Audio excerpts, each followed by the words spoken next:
Through specialized treatment plans, this new program is designed to get prisoners who struggle with mental illness the help and support they need. People have not historically talked about mental illness and addressed it as an illness. This is going to be a way to help further that conversation. With this new $550,000 grant, the county has 3 years to fully establish the new mental health court. Similar to how a drug court may work, prisoners who are eligible for this program can be referred to different programs and community resources like the Crisis Stabilization Unit. The judge and the committee will reach out to the resources that we already have in the community, and Crisis Stabilization Unit is one of them. If they have a need for an immediate short-term intervention, that's where they would need to go. However, each prisoner's treatment plan will be unique to their needs. There'll be a process, an individual plan for each person that may require things like drug testing, mandatory court appearances, meetings a specific amount of time with your case supervisor or your peer supervisor, support specialist, things like that. So every person will have a plan that's specific to what they need and what their situation is. District Court Judge Tara Stevenson told me one issue she wanted to address with this program was recidivism. I had a front row seat for years to the issue of recidivism within the community of people who suffer from mental health issues. It tends to be a revolving door. You see the same people over and over, and I believe in their lives there can be a feeling of just desperation. They can't get out of the system. When asked about prisoners' reluctance to seek help due to the stigma surrounding mental health and the prison system, Dr. Russell spoke on the passion of those involved in the creation of this program. I've been in school business for about 30 years before I came here, and seeing families and lives touched by mental illness that had gone unaddressed or untreated it's just something that we needed to address. The program will start out small with 20 eligible prisoners and then expand from there. Coming up at 6, learn how this new program will impact overcrowding in the jail. In Fayetteville, Katani Gooch, 4029 News. New tonight, the Arkansas Supreme Court hears arguments over a proposed new casino in Russellville. 4029's Brett Rains was the only reporter from our area who was in Little Rock for those discussions. He joins us now with the latest on this long-lasting legal battle. 5 years ago, voters approved gambling at 4 casinos in Arkansas. Right now, 3 are up and running, but not the one that's planned for Russellville. Now, it could be close to becoming reality, but it all depends on the Supreme Court ruling. I don't think anyone knew at the time, but that really set off a firestorm. It was a hot topic then, and it's a hot topic now. In 2018, voters said yes to Amendment 100 that called for casino gaming at 4 locations across the state, including at a new casino in Pope County and Russellville, where so far nothing's happened other than legal battles in court. The litigation has never stopped. There's never been a point where we pulled back and said, okay, we're close to the end here.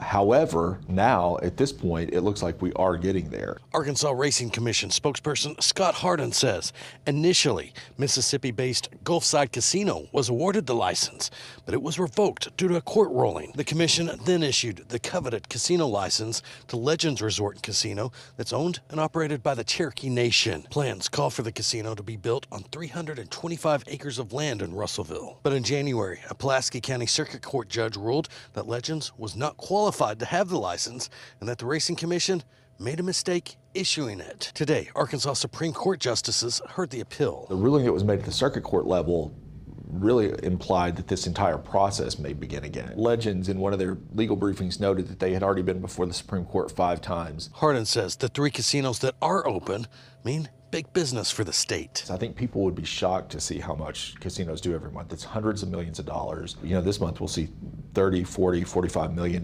wagered on sports in Arkansas.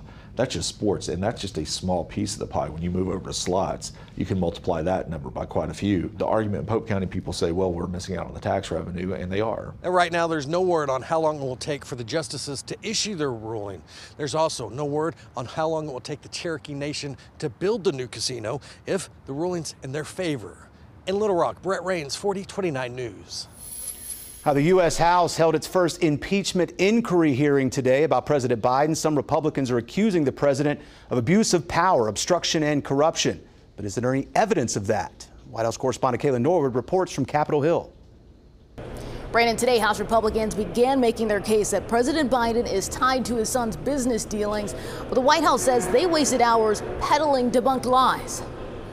The House launching its impeachment inquiry into President Biden. The House Oversight and Accountability Committee has uncovered a mountain of evidence revealing how Joe Biden abused his public office for his family's financial gain.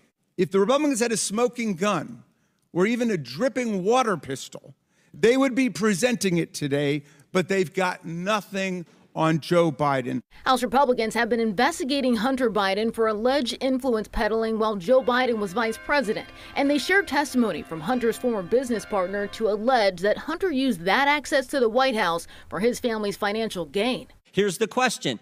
The request was help from the United States government to deal with the pressure they were under from their prosecutor. You know what Mr. Archer's response was? That's correct. Next question.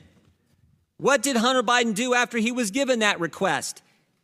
He called his dad. But some key witnesses saying there's not enough hard evidence. I do not believe that the current evidence would support articles of impeachment. Democrats criticizing Republicans on the basis and timing of this hearing as a potential government shutdown is just days away. This clock is showing what's happening to our country while we debate over and over and over again, not any wrongdoing by President Biden, but trying to link what his son may or may not have done to him. Republicans have been investigating Hunter Biden for years, saying this is just the beginning and more hearings are expected. Reporting from Capitol Hill, Kayla Norwood, 4029 News. And no one who testified today said they had any information about President Biden and his son's business dealings. All right, well, Pro-Am play continues at the NWA Walmart tournament, and we are the official weather forecasters. Allison Wise on the links this evening with a look at how it's going. Hey, Allison. Hey, Brandon, it is nice and sunny out here, I'll tell you. It's warm, but everyone's having a great time. We've got some golfers who are on the driving range behind me. Today was the second round of Pro-Am play. Now, the official tournament play, that starts tomorrow.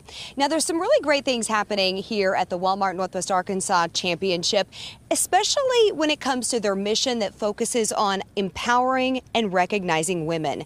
We talked to a tournament spokesperson about the upcoming events at the NWA Championship that put the spotlight on women. Walmart and P&G and a lot of our partners use this event to build a lot of women's empowerment programs throughout the week. We do have the Women's Leadership Summit tomorrow over at the Rogers Convention Center. And then through the weekend, we've got a women's empowerment deck where we'll be having folks out here throughout the weekend. Now, there's a full list, a full schedule of events on their website, and we also have that on 4029tv.com. And we're going to talk a little bit about some of the stuff that's going to be out there for families and for food lovers. There's really something for everyone here at LPGA for the Northwest Arkansas Championship. So it's going to be an exciting weekend for everyone who makes it up to Pinnacle Country Club. For now, I'll send it back to you in the newsroom, Brandon. I'm Allison Wise, 4029 News. All right, thank you, Allison. Well, President Biden speaking about the current state of the American democracy, and coming up, what he had to say, where the polls stand now. Also, you just heard Allison talking about that. The Bite Experience, celebrating Hispanic Heritage Month by partnering with local restaurants. Coming up, you can hear from one restaurant owner about what people can expect.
Tonight, President Biden is in Arizona honoring the late Republican Senator John McCain.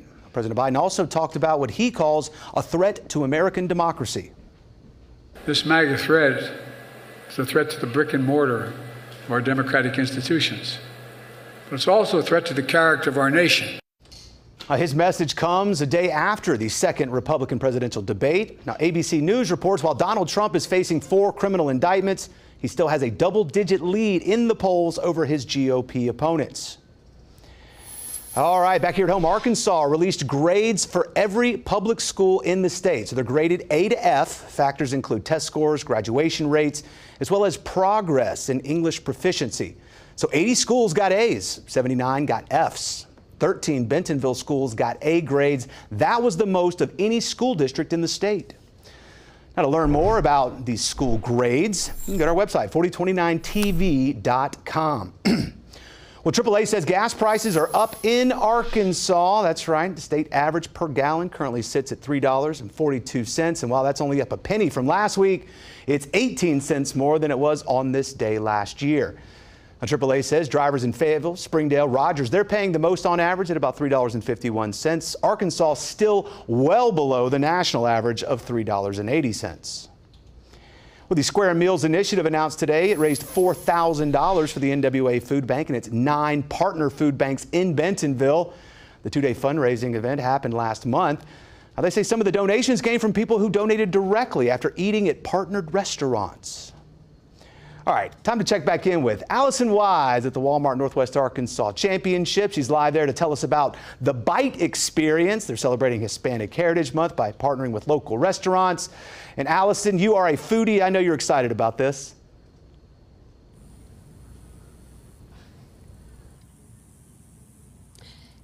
Yeah, that's right, Brandon. We're going to talk about the Bite Experience for Bite Northwest Arkansas. Well, Friday and Saturday tickets are already sold out, but there's still lots for you to experience. There's local restaurants, of course, and it's celebrating Hispanic Heritage Month. We talked with a restaurant owner from Springdale, Emmanuel Gonzalez, about what he